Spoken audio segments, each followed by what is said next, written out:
여러분은 설교를 무엇이라고 생각하십니까? 하나님의 말씀을 선포하는 것이라고 여깁니까? 아니면 목사님이 들려주는 그런 교훈 또는 감동적인 이야기다라고 여기십니까? 저는 늘 설교를 하면서 바라는 것은 설교를 통해서 우리가 인생에 성공하는 비결이나 복을 받는 그런 비결을 찾기보다는 오늘 말씀 가운데 우리의 믿음의 대상이신 예수 그리스도를 알아가고 또 우리를 향한 하나님의 뜻을 우리가 깨달으면서 복음과 하나님에 대하여 하나님 나라에 대해서 배우기를 소망합니다. 여러분, 그러기 위해서는 설교가 그런 설교가 되어야 합니다. 예수님을 증거하고 복음을 증거하고 주의 뜻을 전달하는 그런 설교가 되어야 합니다. 여러분, 사랑하는 여러분, 우리가 하나님의 말씀을 들을 때 우리가 설교의 감동을 기대하는 것이 아니라 설교의 은혜를 사모하시기를 바랍니다. 여러분, 감동은 얼마든지 만들어낼 수 있습니다. 또한 감동은 우리에게 잠깐의 기쁨을 주면서 하지만 우리의 삶의 지속적인 변화를 이끌어가지는 못합니다. 여러분, 설교는 은혜입니다. 성령님께서 우리 마음 가운데 부어주시는 하나님의 사랑이고 하나님의 뜻입니다. 여러분, 감동은 우리의 마음을 일시적으로 변화시키겠지만 그러나 하나님의 말씀이 우리 안에서 역사하시고 우리 가운데 하나님의 일이 나타난다라는 것은 성령님께서 우리에게 은혜를 주심으로 하나님의 말씀을 이해하거나 깨닫거나 결단하게 하시면서 삶의 변화로 이끌어 가십니다. 그러므로 우리가 하나님의 말씀을 사모하되 여러분, 억지로 주님의 말씀을 받으려고 하지 마십시오. 여러분, 이 시간 여러분이 가진 근심이나 또는 분주함들은 다 내려놓고 여러분, 우리의 마음을 하나님께 고정시키면 되는 것입니다. 우리의 마음을 하나님께, 우리의 시선을 하나님께 고정시키는 것을 우리가 믿음이다라고 이야기합니다. 우리가 믿음으로 하나님의 말씀을 받게 되어지면 하나님께서는 우리 마음 가운데 우리 마음을 뜨겁게 하시거나 우리의 생각을 바꾸시거나 우리의 삶을 변화시키게 하시는, 그래서 주님의 음성을 듣게 하여 주시고 성령의 은혜를 내려주실 줄 믿습니다. 이 시간 성령님께서 우리 각 사람에게 임하시고 함께 하셔서 폭포수와 같은 그런 은혜가 가득한 시간 되시기를 주님의 이름으로 축복합니다. 오늘 우리는 제가 왜 이렇게 설교에 대하여 강조하냐면 오늘 오순절에 성령이 임하시고 성령 충만한 가운데 했던 첫 번째 설교가 오늘 본문입니다. 오늘 본문은 예수님이 성령을 약속하시고 승천하시면서 마가의 다락방에 모인 120명의 제자들에게 성령이 그 사람 위에 각 사람 위에 임하게 하시고 성령의 충만함을 따라서 각 사람들이 성령의 말하게 하심을 따라서 방언하는 가운데, 그것 가운데 사도 베드로가 성령의 충만함을 입고 오늘 최초의 기독교적인 설교를 오늘 말씀하고 있는 것입니다. 사람들은 제자들이 방언하는 것을 보면서 술에 취하였다라고 하면서 조롱합니다. 그 사도 바울도 말씀을 증거하는 가운데 이런 조롱을 받은 적이 있는데요. 베스도 총독 앞에서 자기 앞에 자기를 변명하며 복음을 증거할 때 이 베스도 총독이 사도 바울을 향하여 내가 미쳤도다, 바울아 내가 미쳤도다 라고 하면서 조롱하는 소리를 들었지만 사도 바울은 내가 미친 것이 아니요 참되고 온전한 말을 한다라고 하며 주의 말씀을 증거하였습니다. 이처럼 베드로도 성령 안에서 성령의 말하게 하심을 따라서 내가 취한 것이 아니라 주의 말씀을 증거한다라고 하면서 최초의 기독교 설교를 우리에게 들려주십니다. 오늘 성령 안에서 우리가 베드로가 행한 설교를 보면서 여러분, 참된 설교는 어떠해야 하는지를 우리가 한번 살펴보기를 원합니다. 우리가 말씀의 분별력을 우리가 갖기를 소망합니다. 여러분, 우리가 본문을 읽어서 우리가 알겠지만 여러분, 베드로가 설교를 하는데요, 물론 이것이 베드로가 설교를 한 것을 오늘 제자 누가가 요약해 놓을 수도 있겠습니다. 그럼에도 불구하고 오늘 말씀을 읽어보면 베드로의 설교에는 어떤 기교나 또 어떤 예화나 어떤 그의 생각을 타협해서 말씀을 전하는 곳은 단 한 군데도 찾아볼 수가 없습니다. 그럼에도 불구하고 말씀은 살아있고 말씀이 역사하는 은혜로운 설교였다라는 것을 오늘 본문이 증언하고 있습니다. 어쩌면 오늘날 우리 모든 설교가 이렇게 베드로와 같은 설교를 하게 된다면 여러분, 여기 앉아 계실 분들 몇 분 계시지 않을 것입니다. 오늘날 우리가 듣기 좋은 설교, 감동적인 설교, 교훈되는 설교를 찾다 보니까 우리가 책망이 되는 말씀이든 그리스도의 복음에 대한 말씀들을 증거하다 보면 사람들이 여기 앉지 않는다라는 것입니다. 여러분, 오늘 우리 교회는, 저는 오늘 말씀을 통하여 우리 교회는 복음적인 설교를 즐겨하는 교회가 되었으면 좋겠습니다. 그리스도 중심, 말씀 중심의 설교를 가까이 생각하고 그 말씀들을 우리가 좋아하고 찾는 그런 교회가 되시기를 주님의 이름으로 소망합니다. 그래서 오늘 우리가 베드로의 설교를 통하여서 우리가 주님의 말씀을 우리가 요약해 보면서 그 가운데 설교의 특징을 우리가 몇 가지로 살펴보기를 원합니다. 첫 번째로 살펴볼 것은 베드로의 용기입니다. 그는 오늘 담대하게 주의 말씀을 선포했습니다. 여러분, 우리는 오늘 이렇게 너무나도 편안하게 안전한 장소에서 주의 말씀을 듣고 오늘 우리가 하나님의 말씀 성경을 보지만, 여러분, 이 오늘 본문의 말씀을 선포했던 이 베드로가 설교하는 중에는요, 그들의 대상자가 누구였냐면 불과 50일 전에 예수님을 십자가에 못 박으라고 외치면서 핍박하던 그 예루살렘의 유대인들을 향하여 지금 말씀을 증거하고 있는 것입니다. 사실 베드로가 지금 하고 있는 이 설교의 중심 내용이 무엇이겠습니까? 당신들이 예수님을 십자가에 못 박았습니다. 이걸 증거하는 것입니다. 당신들이 십자가에 못 박아 죽게 한 그 예수님께서 우리가 기다리던 그리스도이십니다. 그가 죽었다가 사흘 만에 부활하셨습니다. 우리가 증인입니다. 그러면서 설교를 이어가면서 예수님을 십자가에 못 박은 저와 여러분은 죄인입니다. 이 설교를 하고 있었다라는 것입니다. 이러한 회개의 설교를 할 때 베드로가 얼마나 용기가 필요하고 담대함이 필요했는지를 우리가 알게 되어집니다. 여러분, 우리가 베드로가 이렇게 담대하게, 불과 얼마 전에만 해도 자기도 예수님을 부인하고 도망했던 사람이고 저들이 예수님을 죽게 한 사람들 앞에서 담대하게 주의 복음을 증거할 수 있었던 이런 용기와 담대함은 어디에서 났을까요? 예수님을 부인했던 사람이 변화를 받아 이제는 주님을 증거하는 사람이 되었다라는 것입니다. 베드로가 오순절 성령의 임재함을 받고 성령의 충만함을 받고 예루살렘 유대인들 앞에서 담대하게 이 첫 설교를 그들 앞에 외치는 것입니다. 사랑하는 여러분, 우리가 예수님을 믿고 성령님께서 우리와 함께 하시면 오늘 우리도 담대해질 수 있다는 것을 여러분 믿으시기를 바랍니다. 미가서 3장 8절에 보면 같이 읽겠습니다. 오직 나는 여호와의 영으로 말미암아 능력과 정의와 용기로 충만해져서 야곱의 허물과 이스라엘의 죄를 그들에게 보이리라. 아멘. 여러분, 미가 선지자도 아마도 불안하고 두려웠던 것 같습니다. 내가 여호와의 영으로 말미암아 성령님께서 내 안에 계시니 내가 능력과 정의와 용기가 충만해져서 너희들의 죄에 대하여, 이스라엘 죄와 야곱의 죄에 대하여 담대하게 선포한다라고 증거하고 있습니다. 사랑하는 여러분, 모든 사람은 내면의 두려움을 가지고 있습니다. 여러분, 사도 바울도 우리가 능력의 전도자라고 알고 있지만 그가 성경 곳곳에 보면 전도와 선교하는 중에 여러 가지 환난을 만나는 가운데 낙심되고 피곤하고 그러면서 약해지고 두려워하면서 내가 심히 떨었다라고 그렇게 곳곳에 고백을 합니다. 여러분, 용기란 무엇입니까? 두려워하지 않는 마음입니다. 여러분, 우리가 장애물 앞에 섰을 때 낙심하지 않는 마음을 우리가 용기라고 할 수 있겠습니다. 저는 오늘도 제가 주일 강단에 서는 제 모습을 제가 바라보면서 참 하나님은 참 위대하시다라는 생각을 늘 하게 되어집니다. 여러분, 저처럼 사실 부끄럽고 좀 나서기 싫어하고 조용했던 제가, 여러분 제 어린 시절 잘 모르시니까요, 제가 이런 사람이었는데 어디서 이런 용기가 났는지 강단에 서서 정말 여러분의 이런 두 눈 탁 뜨고 저를 보시는데 이 앞에서 하나님을 증거하게 된다는 것을 보면 정말 하나님께서는 이와 같은 나를 변화시키며 세우신 것 자체만으로도 하나님은 너무나도 위대하신 분이다라는 것을 잘 알게 되어집니다. 사랑하는 여러분, 어떤 분은 제게 목사님은 리더십도 있고 용기도 있고 지혜롭다라고 말하실지 모르겠지만, 여러분, 제가 제 자신을 돌아볼 땐 그런 사람이 아니었다라는 것입니다. 매 순간 두려움 가운데 기도하고 있다라는 것을 사실 누가 알까요?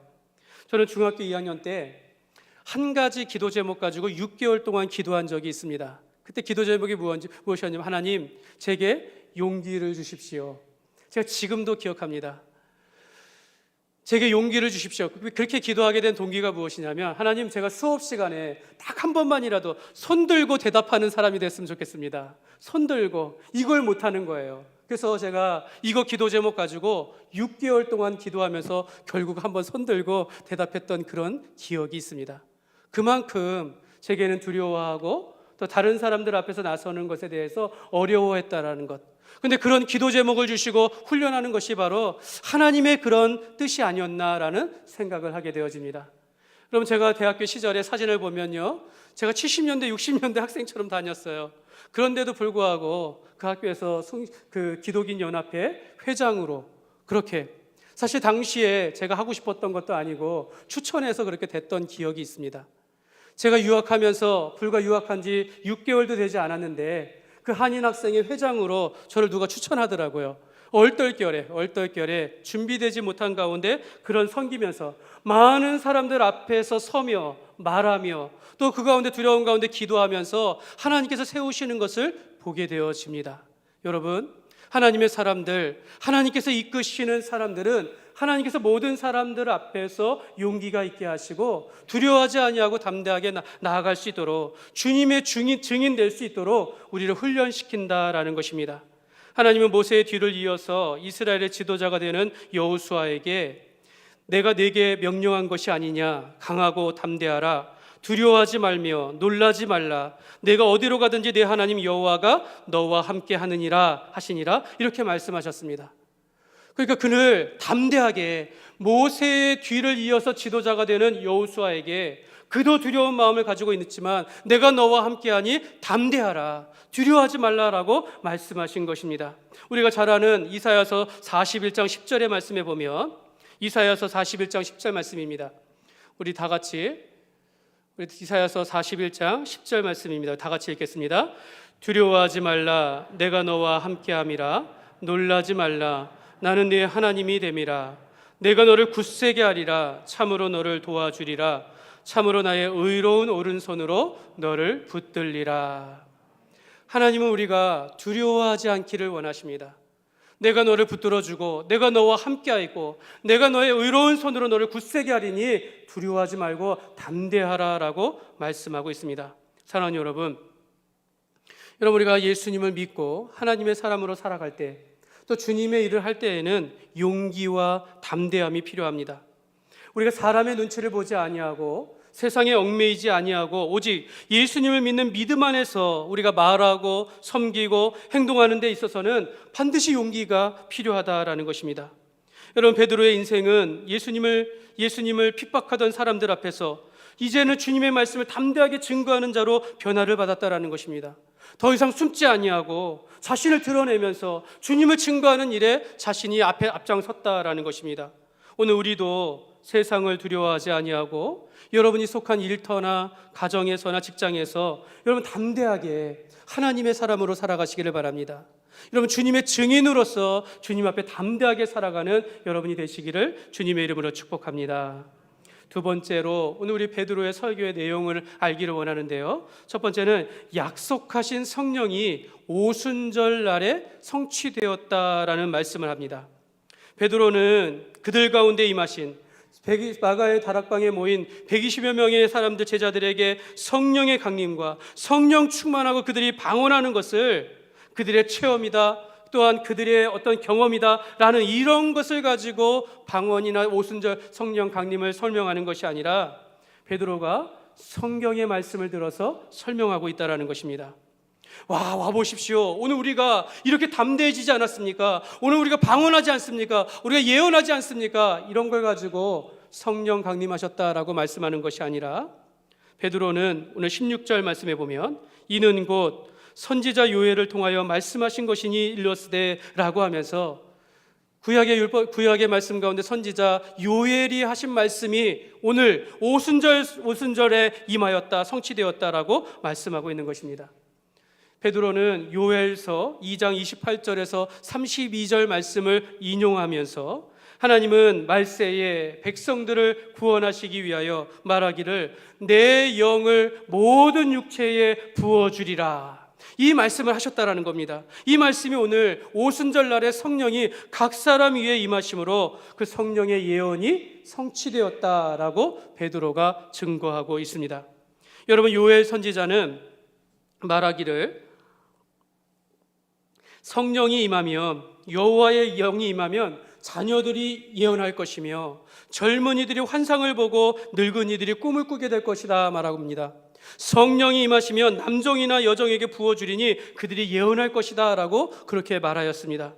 여러분, 도대체 이것이 무슨 뜻입니까? 여러분, 젊은이들이 그 자녀들이 예언하고 젊은이들이 환상을 보고 노인들이 정말로 꿈을 꾸면서 남종이나 여종이나 예언하게 된다. 여러분, 도대체 이것이 무슨 뜻이다라는 것, 이거 알 수가 없었다라는 것이죠. 그런데 약속하신 성령이, 약속의 날 오순절 날에 성령이 각 사람 위에 임하시니까, 여러분 이것이 중요합니다. 각 사람 위에 임하시니까, 또는 각 사람 안에 내주하시게 되어지니까 큰 자나 작은 자나 여자나 남자나 주인이나 종이나 젊은이들이나 노인들이나 하나님의 말씀을 말하고 하나님의 말씀을 듣고 주의 이름을 부르게 되었다라는 것입니다. 여러분, 구약시대에는 이것이 불가능했어요. 하나님께서 택하신 자들에게만 성령이 임하심으로 제사장이나 선지자가 주의 말씀을 증거하게 되었는데, 이제는 성령이 모든 사람 가운데 임하게 되셔서 누구든지 하나님의 말씀을 듣고 고백하며 증인된 삶을 살도록 그렇게 부름받게 되었다라고 말씀하고 있는 것입니다. 오늘 우리가 하나님의 말씀을 듣고, 저만 말하는 것이 아니라 여러분이 듣고 나아가서 증거하고, 여러분들이 오늘 말씀처럼 21절에 보면 누구든지 주의 이름을 부르는 자는 구원을 받으리라. 여러분이 여러분의 입술과 여러분의 마음으로 예수님을 주로 영접하면, 주님을 부르면 구원을 받게 된다라고 약속하고 있는 것입니다. 여러분, 이것이 오순절 성령이 임하심으로, 오늘 우리에게 성령이 함께 하심으로 이것이 이루어졌다라고 말씀하고 있는 것입니다. 베드로는 오순절 성령이 임한 이 사건은 바로 구약의 예언대로, 하나님께서 예정하신 대로 약속이 성취되었다라고 말씀하고 있는 것입니다. 오늘 우리가 예수님을 주로 부름으로써 누구든지, 그렇죠, 어린아이나 젊은이들이나 노인들이나 누구든지 주 예수를 영접하기만 하면 우리가 하나님을 아빠 아버지라 부르게 되어지는 것이고, 또한 우리가 약속하신 성령 안에서 우리가 새 사람 되었음을 우리가 고백하게 되어지는 것입니다. 저는 사도 베드로가 요엘 선지자의 말씀을 인용하여 성령의 임재를 설명하는 것을 보면서 오늘 우리가 행하는 모든 일들이 성령보다 앞서면 안 된다라는 것을 생각하게 되어집니다. 오늘 우리가 모든 일을 행하기 전에 말씀을 중심으로 살아가야 한다는 것을 다시 한번 깨닫게 되어집니다. 베드로는 자신의 체험이나 감정에 의존하는 것이 아니라 그 설교 가운데 하나님의 말씀을 인용하여 하나님의 뜻을 전달했다라는 것입니다. 여러분, 여러분의 삶도 여러분의 일의 결정이나 판단할 때 먼저 하나님 앞에 구하십시오. 성령의 음성을 구하십시오. 하나님의 뜻이 나를 향한 하나님의 뜻을 먼저 발견하시고, 우리가 주의 말씀을 들을 때마다 하나님의 뜻으로 받아들이면서 내 삶 가운데 말씀을 적용하며 살아가시기를 바랍니다. 여러분, 우리가 아무리 급하고 바쁜 일이 있더라도 내 뜻대로 살기보다는 기도하면서 주의 말씀 가운데 주님의 뜻을 살피며 살아가시기를 주님의 이름으로 축복합니다. 세 번째로 우리가 살펴볼 것은 베드로의 설교의 두 번째 내용은 나사렛 예수는 하나님의 계획대로 오신 메시아이다라는 것입니다. 나사렛 예수는, 갈릴리 나사렛에서 자란 예수는 하나님의 계획대로 오신 메시아임을 말씀하고 있습니다. 여러분, 베드로의 설교의 오늘 말씀의 중심 내용은요, 예수님께서 고난을 받으시고 십자가에 못 박혀 죽으시고 사흘 만에 부활하시며 우리가 그 안에서 최후 승리를 얻게 되었다라는 것을 말씀하고 있습니다. 여러분, 이것을 우리는 복음적인 설교다라고 말합니다. 베드로는 예수님이 고난을 받으시고 죽으시고 부활하신 이 모든 것이 하나님께서 정하신 뜻이고 구약에 약속하신 말씀대로 이루어진 것이다 라고 증거하고 있습니다. 여러분, 오늘 우리에게는 이게 너무나도 익숙한 말씀으로 들리는데요, 그러나 베드로가 이렇게 말한 이유가 있습니다. 왜 이렇게 설명했냐면, 여러분 지금 겉으로 보기에는 자기들 앞에 서 있는 이 바리새인들, 장로들이나 서기관들, 이 사람들이 백성들을 선동하여 무고한 로마인들의 손을 들어서 예수님을 십자가에 못 박았다라는 것입니다. 그러니까 너희들이 이러한 일들, 예수를 죽였지만 그러나 사실 이것은 하나님의 뜻이었다라는 것입니다. 하나님께서 약속하신 대로 하나님의 계획 아래 예수님께서 십자가에 못 박혀 죽으시고 사흘 만에 부활하셨다라는 것을 저들에게 증거하고 있는 것입니다. 그래서 23절 말씀에 보면, 그가 하나님께서 정하신 뜻과 미리 아신 대로 내준 바 되었거늘 너희가 법 없는 자들의 손을 빌려 못 박아 죽였으나, 예수님께서 십자가에 못 박혀 죽으신 것은 하나님의 정하신 뜻이요 하나님의 예정하신 계획이었다라고 말씀하고 있는 것입니다. 그러나 여러분, 예수님을 죽게 한 저들의 죄악은 사라지지 않습니다. 아무리 하나님의 뜻이었고 그들이 그 가운데 이 일들을 했다 할지라도 그들의 죄악은 벗어나지 못한다라는 것입니다. 여러분, 가룟 유다처럼 장로들에게 은 30을 받고 예수를 팔아넘긴 것이나, 또는 예수님을 신문하면서 그 가운데 죄를 찾지 못했지만 백성들이 십자가에 못 박으라고 선동했기 때문에 민심이 두려워가지고 나는 죄가 없으니 너희들이 원하는 대로 하라라고 하면서 십자가의 사형을 선고한 빌라도의 죄, 여러분 이것은 사라지지 않는 것입니다. 여러분, 어쩌면 이런 일들은 그들의 인생 가운데 악한 일에 쓰임받는 그런 불행한 인생을 살아간 사람들이다라고 할 수 있는 것입니다. 베드로는 예수님께서 아무리 저들이 십자가에 못 박혀 죽었다 할지라도 예수님께서 십자가에 못 박혀 죽으신 것은 모든 사람들을 구원하시기 위한 하나님의 계획이요 죄인들을 사랑하시는 하나님의 사랑이었음을 사람들에게 증거하고 있는 것입니다. 베드로는 이 같은 예수님의 고난과 죽으심과 부활하심을 증거하는 것을 동일하게 구약의 시편의 말씀을 인용하여 그들에게 설명하고 있습니다. 그러니까 성경으로 해석한다라는 것이 정확한 것입니다.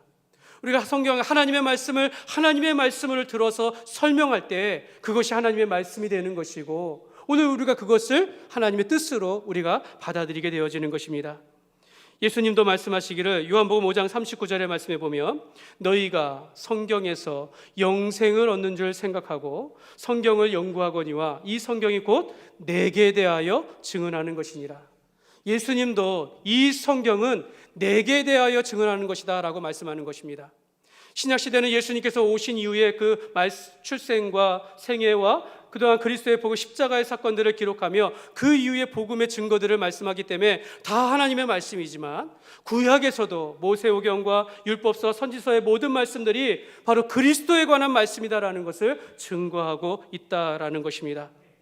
부활의 예수님께서는 엠마오로 가던 제자들에게, 예수님께서 죽으신 것을 보고 낙심하던 제자들에게 그들에게 말씀하실 때 무엇을 말씀하셨냐면, 그 사람이 예수가 십자가에 못 박혀 죽으신 것이 구약에 어떤 말씀을 이루었는지를 설명하는 가운데, 구약의 말씀을 들어서 설명하는 가운데 이 제자들이 마음이 뜨거워지고 눈이 밝아졌다라고 말씀하고 있습니다. 여러분, 시편, 베드로가 인용하였던 시편 16편 8절에서 11절 말씀을 가지고 베드로가 예수 그리스도의 죽으심과 부활하심에 대하여 또 신자의 구원에 대하여 설명하고 있었다라는 것입니다. 여호와를 항상 내 앞에 모심이여, 이게 시편 16편에 다윗이 고백하는데, 그 여호와를 다윗이 주라라고 고백했다는 것입니다. 그 주는 바로 장차 오실 그리스도를 대언하는 것이다라는 것입니다. 그리고 또 그를 사망의 고통에서 풀어 살리셨다라고 하시는 것, 바로 그리스도를 죽은 자 가운데서 다시 사셨다, 부활하실 것을 말씀하셨다라는 것입니다. 또 주께서 내 영혼을 음부에 버리지 아니하시고 주를 믿는 신자들은 죽지 아니하고 살게 될 것을 말씀하셨다라는 것입니다. 주께서 생명의 길을 내게 보이시리니, 다윗이 이렇게 고백하였는데 이것은 신자가 육체의 죽음이 최후가 아니고 영원한 나라에서 영생하며 살게 될 것을 말씀하고 있었다라는 것입니다. 주님께서 내게 기쁨이 충만하리라, 신자는 구원을 받아서 이 땅에서의 삶이 전부가 아니라 영원한 하나님 나라에서 영원한 기쁨과 영원한 행복을 누리게 될 것이다 라고 그렇게 말씀하고 오셨다라는 것입니다. 베드로가 인용한 이 시편 16편의 말씀을 통하여서 베드로는 그리스도의 죽음과 부활을 설명하였고, 그리스도 안에서 신자는 구원을 받고 영원한 기쁨을 받으리라는 말씀이었다라는 것을 증거하고 있다라는 것입니다. 그러면서 베드로는 이제 결론을 내리기를 36절 말씀에 보면 이렇게 말씀합니다. 같이 읽겠습니다.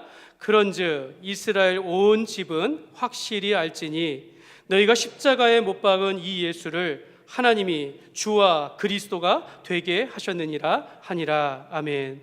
여러분, 베드로는 유대인들에게 말하는 겁니다. 너희가 십자가에 못 박힌 그 예수가 하나님이 주가 되게 하셨다, 하나님이 그를 그리스도가 되게 하셨다라고 말씀하셨다라는 것입니다. 우리가 선동하여 예수님을 십자가에 못 박혀 죽게 하였는데 하나님께서는 그를 우리의 구원자로 삼으셨다라고 말씀하고 있는 것입니다. 여러분, 베드로의 설교는 예수 그리스도가 그리스도이심을 구약의 말씀을 들어서 설명하여 주었습니다. 그 고난과 죽음과 부활을 통해서 역사적으로 오신 예수 그리스도께서, 예수님께서 하나님께서 예정하신 우리를 위한 구원자이심을 증거하였다라는 것입니다. 사도 바울도 늘 부활의 예수님을 만나면서 부활의 예수님만을 증거하였습니다. 고린도전서 2장 2절 말씀에 보면 내가 너희 중에서 예수 그리스도와 그가 십자가에 못 박히신 것 외에는 아무것도 알지 아니하기로 작정하였습니다. 오늘 우리가 예수님께서 그리스도이심을, 십자가에서 못 박히신 것 이외에는 우리의 믿음의 내용이 없다라는 것을, 오늘 우리가 중심된 믿음이다라는 것을 고백한다라는 것입니다. 사랑하는 여러분, 베드로가 담대하게 그 사람들 앞에서 일어나서 외치면서 바로 너희들이 십자가에 못 박혀 죽으신 예수가 바로 하나님이 보내신 주시며 그리스도이심을 증거하게 된 것, 이것이 바로 성령님께서 그와 함께 하시기 때문에 일어난 역사다라는 것입니다. 성령님이 베드로를 붙잡아 주셨기 때문에, 분명히 베드로는 급하고 실수가 많은 자였지만 성령님께서 그 입을 학자의 혀처럼 붙들어 주시사 그가 하나님의 말씀을 인용하여 그리스도의 죽음과 부활을, 또 그리스도 안에서 우리가 구원받게 된 것을 담대하게 증거하게 하셨다라는 것입니다. 우리가 다음 주에 살펴보겠지만 베드로의 설교로 인해서 그들이 이 말을 듣고 마음에 찔렸다라고 이야기합니다. 그들이 예수님을 죽인 죄를 깨달았다라는 것입니다. 그들이 전에는 모르고 예수님을 십자가에 못 박으라고 했지만 이것이 죄였음을 베드로의 설교를 통하여 그들이 깨닫게 되었다라고 말씀하고 있습니다. 사랑하는 여러분, 베드로는 성령이 말하게 하심을 따라서 그도 방언을 하는데 성령 안에서 말씀을 풀어냈다라는 겁니다. 말씀으로 성령을 설명해 주었다라는 것입니다. 또 그리스도의 죽음과 부활도 약속하신 말씀의 성취라고, 우리를 위하여 보내신 하나님의 구원자라고 증거하였다라는 것입니다. 그러므로 우리는요, 하나님의 말씀을 들을 때마다 복음 중심의 설교를 우리가 가까이 해야 하는 것입니다. 여러분, 하나님의 말씀을 들을 때 내게 유익이 되는 말씀을 찾는 것이 아니라 하나님이 내게 주신 뜻을 쫓아서 예수님이 그리스도 되심을, 복음 중심의 말씀, 그리스도 중심의 말씀을 우리가 늘 사모하며 가까이 하는 삶이 되어야 될 줄 믿습니다. 말씀을 맺겠습니다. 여러분, 종교개혁자 존 칼빈은 캐리그마, 이게 이제 선포라는 뜻입니다. 캐리그마, 곧 하나님의 말씀이 순수하게 전파되고 경청되며 그리스도께서 제정하신 성례가 지켜지는 곳에 하나님의 교회가 존재한다라는 것은 의심할 여지가 없다라고 말했습니다. 여러분, 하나님의 말씀이 올바르게 선포되는 곳에 하나님의 교회가 온전히 있다라는 것입니다. 하나님의 말씀이 온전히 선포되어지고 그 말씀을 듣고 행하는 그 교회 안에 하나님의 뜻이 있다라고 말씀하고 있는 것입니다.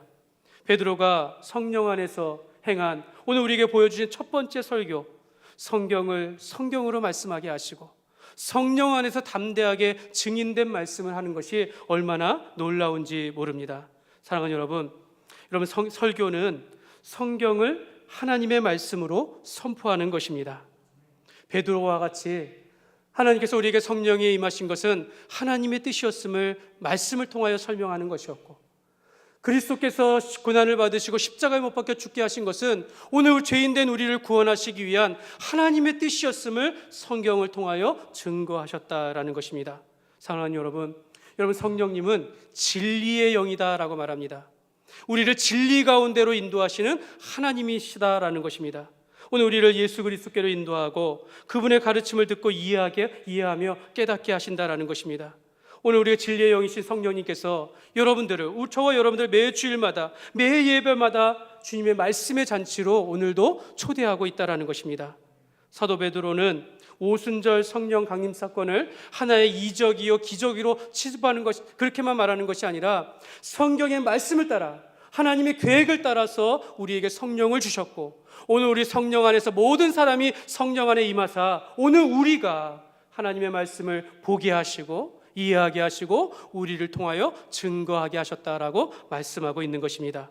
그러므로 오늘 우리가 성경을 볼 때마다 우리가 복음 중심으로 하나님의 말씀을 묵상하면서 우리가 그 속에서 예수님을 만나며 예수님을 말씀에 순종하며 예수님의 증인된 삶을 살아가시기를 주님의 이름으로 축원합니다.